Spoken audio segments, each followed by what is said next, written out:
Like and subscribe and click the bell icon to get new video updates. Ukraine President Volodymyr Zelensky blasts UN Security Council in address over Russian war crimes. The United Nations was lambasted by Ukraine leader Volodymyr Zelensky last night for giving the Russians the right to sow death in his country.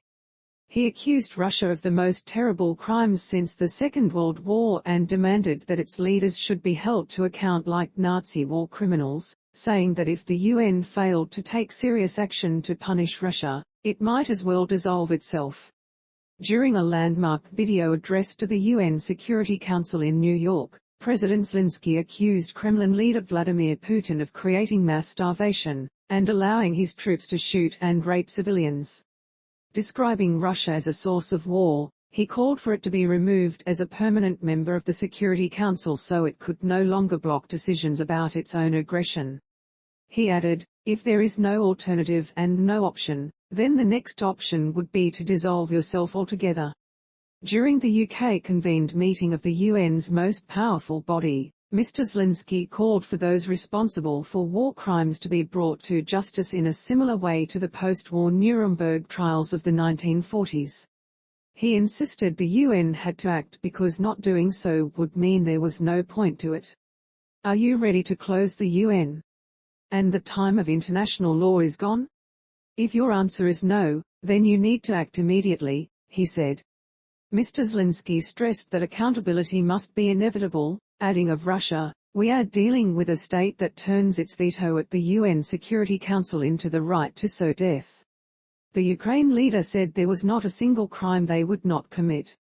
His address followed global revulsion over atrocities in Bucha, near Kyiv, where Russian soldiers were accused of massacring hundreds of civilians. But Mr Zelensky warned the world was yet to see acts committed by the Kremlin's troops in many other towns and cities across the country. Today, as a result of Russia's actions in our country, in Ukraine, the most terrible war crimes we've seen since the end of World War II are being committed, he said. Russian troops are deliberately destroying Ukrainian cities to ashes with artillery and air strikes. They are deliberately blocking cities, creating mass starvation. They deliberately shoot columns of civilians on the road trying to escape from the hostilities. They even deliberately blow up shelters where civilians hide from air strikes.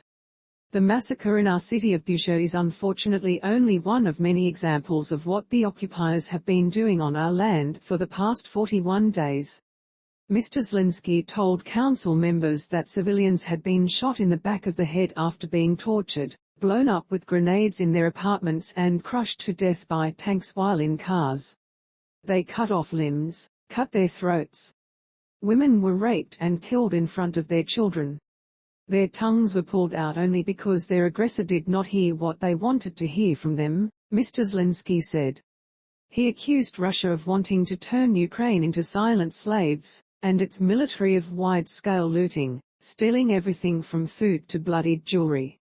The Russian military and those who gave them orders must be brought to justice immediately for war crimes in Ukraine, he said. Anyone who has given criminal orders and carried out them by killing our people will be brought before the tribunal, which should be similar to the Nuremberg tribunals. Mr Zelensky played council members a video showing bound, killed and burned civilians and mass graves in images which the UK's ambassador to the UN, Dame Barbara Woodward, described as harrowing. The Ukraine leader made his address a day after visiting Bucha as Putin repositioned his troops from around the capital to the southeast. Russia's envoy to the UN Vasily Nebenzya also addressed the meeting, disputing the evidence of atrocities in Bucha, criticizing Mr Zelensky and repeating allegations of Nazism among Kyiv's leadership.